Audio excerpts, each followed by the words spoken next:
miscarriages of justice. The British record regarding terrorism is appalling. Typically the Birmingham 6, the Guildford 4 and the Maguire 7. But latterly, after 9/11 and 7/7, we've had the miscarriages of justice against Muslims. People like Rizwan Dittar from Halifax and Bilal Muhammad, who were just imprisoned for being decent lads who've got a conscience and oppose the British foreign strategy in the Middle East. The imprisonment of Muad'Dib, 151 days, that coincided with the Lady Justice Hallett's inquiry. Nottingham University, Professor Rob Thornton and 2 students who've been mistreated. A PhD student, Rizwan Sabir, who actually was downloading open source information, CIA documentation on the Terrorist Act, and then gets 9 days imprisonment. Professor Rob Thornton comes to his defence and he's made a pariah. We've got to look at our legislation because it is demonising the Muslims, and that's not good enough. Lady Justice Hallett, Queen of Spades. She presided with great decorum over the 5-month inquest which we had in 2010-11. Now, an inquest ascertains the cause of death, but hang on, halfway through the inquest, turn out there weren't any post-mortems. Oh gosh, fancy that. The biggest attack on London since the Blitz, and nobody did any post-mortems. It took all of her decorum and gravitas to keep it going as an inquest with hundreds of witnesses and a smarmy official lawyer to make sure nobody got off the track of what they were supposed to say, help the odd fake witness along. I think she managed that job quite well, but it wasn't justice. 4 of spades. Draconian legislation and an erosion of our civil liberties. Just prior to the London bombings, we had the Inquiries Act of 2005 coming up, which really gave government full control of how they would manage inquiries, such as the investigations into what really happened in London in the London bombings. But prior to that, we'd had the Terrorism Act from 2000, and we've also had the Terrorism Act updated in 2006. And all these legislations that are coming in, issues such as extradition to the United States of America, are all meant as an erosion of our civil liberties. Our Jack of Clubs, Bob Kiley. He was appointed head of London Transport by Red Ken a couple of years before the London bombings. He was presently a member of the Council for Foreign Relations. That's America's top policy-making organisation. As well as that, he'd had a very senior position in the CIA, working with Richard Helms, the man who kept all the secrets through the Kennedy assassination. He was involved in the 1960s in subverting, get this, and undermining, infiltrating student movements in Europe in the 1960s. So what kind of character was this to put in charge? Well, we're losing British control over the London Underground at that crucial time. 2 clubs, we've got Verint Systems. The software company has made once dumb cameras smart. Its technology is used by giant retailers. This is an Israeli image recognition technology to analyze customer movement as it's occurring in order to improve sales. that was used on the London Underground. That's an alert right there. That's an alert right there. And all the CCTS cameras had various connections with other security firms to do with phone tapping and so on. Verint system is only in its infancy. People were very suspicious of how come we had this foreign company that had moved in to the London Underground just a year or two before, and what kind of role did it play? Our job as a vendor is to provide solutions for them to really do the things that they need to do. Part of the whole story of July 7th is the way all the CCTV switched off at a crucial time. It just wasn't functioning.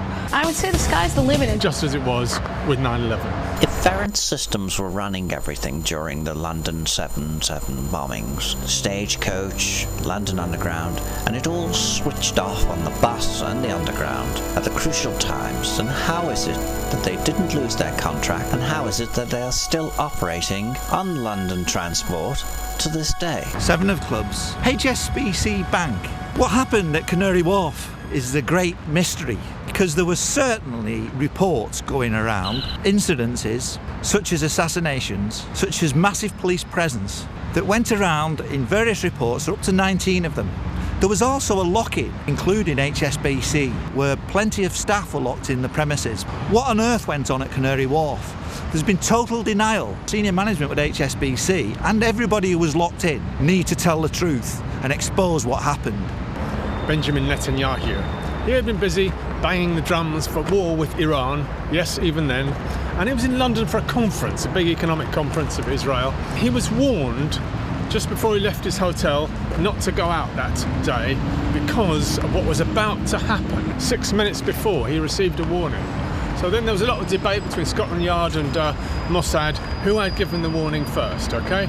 But this was fairly clarified by an interview with the head of Mossad in a German newspaper, clearly stating that they had advance information of this terror attack. We can't help noticing, making comparisons with the event of 9/11, where there was evidence for Israeli foreknowledge that could hardly be escaped. Six of spades, the British press. Why won't they allow anything to challenge that narrative within the press? Where is the ethical side of our press at the moment? 52 people lost their lives, and where 4 alleged bombers were assassinated almost certainly. It's just not good enough.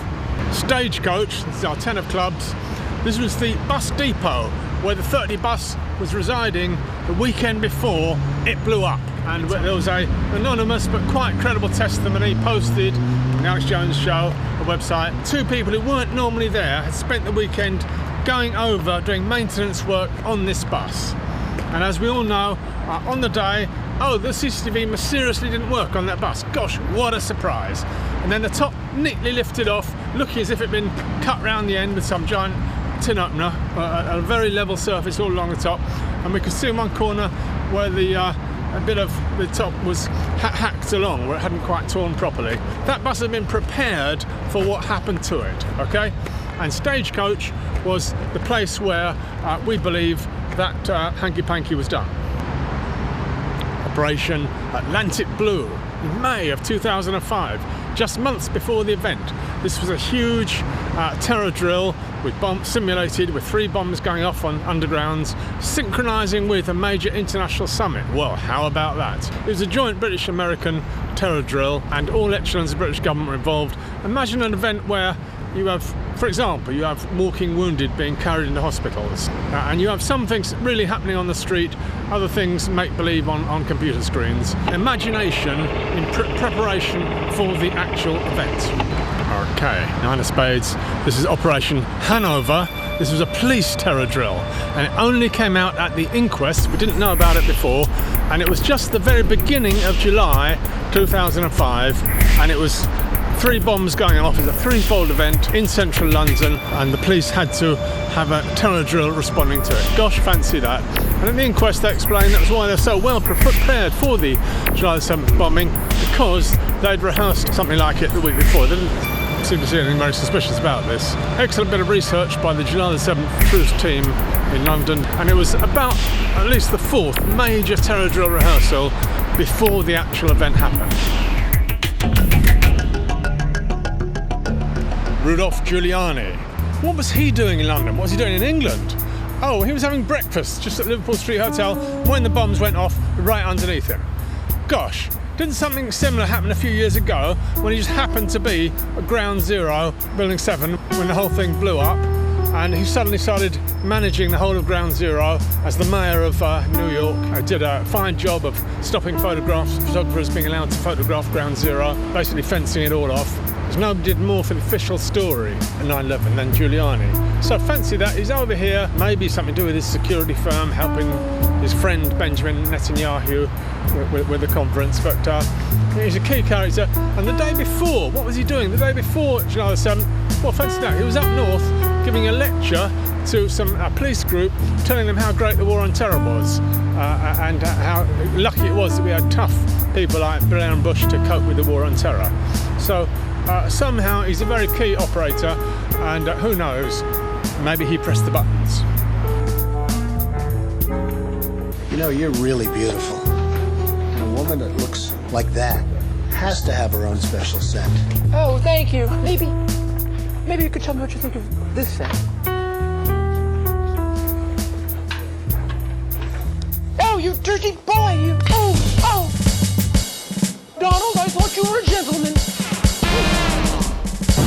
7 of diamonds, the Jaguar at Luton, which is a sensational discovery made during the inquest by the July 7th Truth team. When 3 of them, they arrived at Luton station, okay, they parked. Then they had to meet up with Jermaine Lindsay, who's coming out from Aylesbury, and just as Jermaine Lindsay's car came in the car park, the exact moment you see a very posh Jaguar.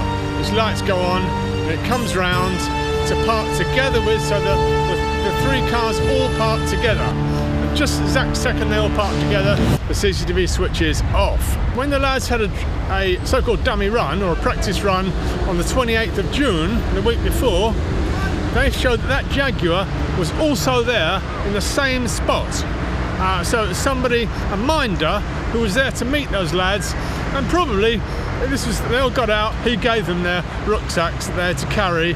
They thought they were on some sort of terror drill adventure going up to London that day, and so the four lads met up with this guy who got out the Jaguar, and this is an amazing sort of concealed part of the whole story, because when patsies are set up for these kind of fabricated events, they do have minders who look after them. Our 7 of Diamonds, we've got Ephraim Halevi, a former head of Mossad, and his article about the London bombings appeared in the Jerusalem Post just a couple of hours or so after the event. That was so quick, and it appeared very knowledgeable about the event. For example, it referred to the synchronous bombings in London, when it was actually a couple of days before journalists learned that the bombings were synchronous. The initial story was they went off at different times, and he discussed Tavistock Square, he discussed how it was near to where the Zionist Foundation was in Great Russell Street. So he seemed to know, and he also discussed rules for waging a Third World War. Well, gosh, fancy that. So it was a Third World War was in process, a whole world war, and it was a spiritual war against Muslims and against terrorism. And it's not the sort of thing you just brew up. The whole thing had the air of being pre-written, and especially he said yesterday's bombing, so-and-so, as if you were expecting it to go into print in a newspaper the next day, as it normally would on the 8th of July. So it had very much the air of being pre-written, and a lot of controversy was stirred up by that, and they soon took it off their website because it was a bit too disturbing that they knew too much. What were the bombs? What was the explosive? That was the mystery, and the stories we were given kept getting sillier and sillier. To start with, it was C4, that's in all the films about, it's a NATO high-powered explosive, and real experts said they thought there were traces of something that might have looked like C4, which is a military-grade explosive around the trains. That was the first story, okay? Within a week, the suicide bomber started to develop. They were up in Leeds, and it was something called TATP. What was that? Well, it was a detonative explosive, and they were supposed to brood it up in the bath with a bit of sulfuric acid, a bit of acetone, and of course a bit of hydrogen peroxide. Hydrogen peroxide always figures in these daft home terror stories we're given, and it was chemically totally impossible. Wherever they thought they got peroxide from, you cannot buy strong or concentrated peroxide, and no, you can't concentrate it by boiling it up in a saucepan, okay? So that got ridiculed for a year or two, and then by the big trial in 2008, lo and behold, TATP had disappeared entirely, and we got instead, it was black pepper and peroxide. You mix black pepper and peroxide, and where did they get the idea of black pepper and peroxide? Well, if you remember, you probably don't, but there was a 21st July story which was chapati flour and peroxide, and the lawyers successfully got these guys in jail for 40 years with chapati flour and peroxide as their sort of mock bombs that didn't go bang. So a sort of analogy was made from those to black pepper and peroxide, and that is the last final story. And so then the inquest had to try and allege that they had black pepper and peroxide traces found in the bomb factory in 18 Alexander Grove. If you believe that, you believe anything. The Edgware Road underground train. It was ascertained this had 3 large holes in its floor. The damage did not resemble that from a rucksack within the coach. No, it resembled something much more underneath the coach, with metal bent upwards. A whole lot of harrowing accounts of survivors in the dark coming across those 3 different holes. Obviously the official inquest didn't want to say that, but it's quite clear from their story that we got major experience of different holes in that Edgware Road train, and with people falling into the holes terrible accounts of them falling into the car. One of them, somebody dies in a hole. But you've got a story utterly and forever incompatible with a single suicide bomber. Force Reconnaissance Regiment. This was a newly set up branch of the British Army, a bit like the SAS. It's quite secretive, but it turned up in the de Menzies story. There was an FRR sort of secret agent, and they appear as seconded over from Ireland. Their bomb-making skills, very secretive, and really quite above the law. When the Canary Wharf stories were coming in, people being shot at Canary Wharf, was this the FRR that had done this? It did look rather like it, and then they turned up some months later in Basra, in Iraq. They were in disguise, and they were planning to set off some bombs in a mosque, looking like Arabs had done it. And they were very, very important, these people. They were arrested, they were busted out from their prison in Basra, and we never even told their names or anything. These are people above the law, and I think they are quite highly suspect for the actual perpetrators of the London bombings. Okay.